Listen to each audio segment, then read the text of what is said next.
2.11 लाख करोड़ रुपए।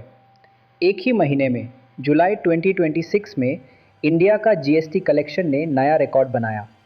सब कह रहे हैं इकोनॉमी बूम कर रही है, पर एक सवाल जो कोई नहीं पूछ रहा, क्या हो अगर इस एक्स्ट्रा पैसे का बड़ा हिस्सा ज़्यादा सामान बेचने से आया ही नहीं, बल्कि सिर्फ ज़्यादा दाम चुकाने से आया हो? क्योंकि एक रिकॉर्ड टैक्स नंबर 2 नहीं 3 अलग चीज़ें बता सकता है।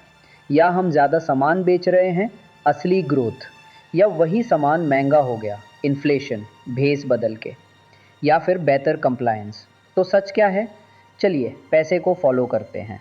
पहले दुनिया। UNCTAD कहती है 2026 की पहली छमाही में ग्लोबल ट्रेड 12.5% बढ़ा, पर इसका बड़ा हिस्सा सिर्फ हायर प्राइसेस है, एनर्जी और फ्रेट। जब स्ट्रेट ऑफ हॉर्मुज़ बंद हुआ, क्रूड ऑयल $79 क्रॉस कर गया। जहाज ज़्यादा सामान नहीं ला रहे थे, बस हर कंटेनर महंगा हो गया। अब यही कहानी इंडिया में। जीएसटी को 2 हिस्सों में बांटी है। अंदर बाइक सामान पे टैक्स पड़ा सिर्फ 10%, पर इंपोर्ट्स पे ऑलमोस्ट 29%, 3 गुना तेज। क्यों? 1, रुपया गिरा ऑलमोस्ट 96 पर डॉलर। 2, ऑयल और गोल्ड महंगे। 3, फ्रेट महंगा। और जीएसटी लगता है वैल्यू पे, क्वांटिटी पे नहीं। तो वैल्यू बढ़ी, टैक्स भी बढ़ा, बिना ज़्यादा सामान आए। लेकिन एक अच्छी खबर भी है, इंडिया की अपनी महंगाई सिर्फ 4% के आसपास थी।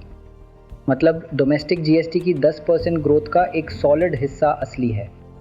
फैक्ट्री एक्टिविटी, ई-वे बिल्स, बिजली की डिमांड, गाड़ियों की सेल्स, सब ऊपर। यानी थोड़ा रियल वॉल्यूम ग्रोथ ज़रूर है। और तीसरा फैक्टर, कंप्लायंस।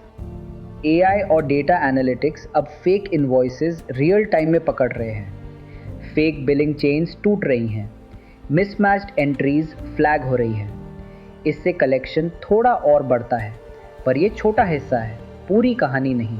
तो इन तीनों को तराजू पे तोलते हैं। एक तरफ प्राइस इफेक्ट, रुपया, ऑयल, फ्रेट। दूसरी तरफ रियल वॉल्यूम।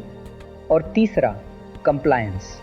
हमारा एस्टिमेट, एक्स्ट्रा टैक्स का लगभग 2/3 हिस्सा प्राइस और करेंसी का है। 1/4 असली ग्रोथ, बाकी कंप्लायंस। कॉम्बिनेशन तो है, पर तराजू साफ प्राइस की तरफ झुकता है। और आपके लिए इसका मतलब स्टेल्थ इन्फ्लेशन। आप वही ग्रोसरी और पेट्रोल पे ज़्यादा टैक्स दे रहे हैं, चाहे सैलरी बड़ी ना हो। रिकॉर्ड कलेक्शन का मतलब अमीर देश नहीं, सिर्फ एक महंगा देश भी हो सकता है। तो अगली बार जब कोई कहे जीएसटी बूम कर रहा है, एक सवाल पूछिए, क्या हम सच में ज़्यादा बेच रहे हैं या सिर्फ ज़्यादा चुका रहे हैं?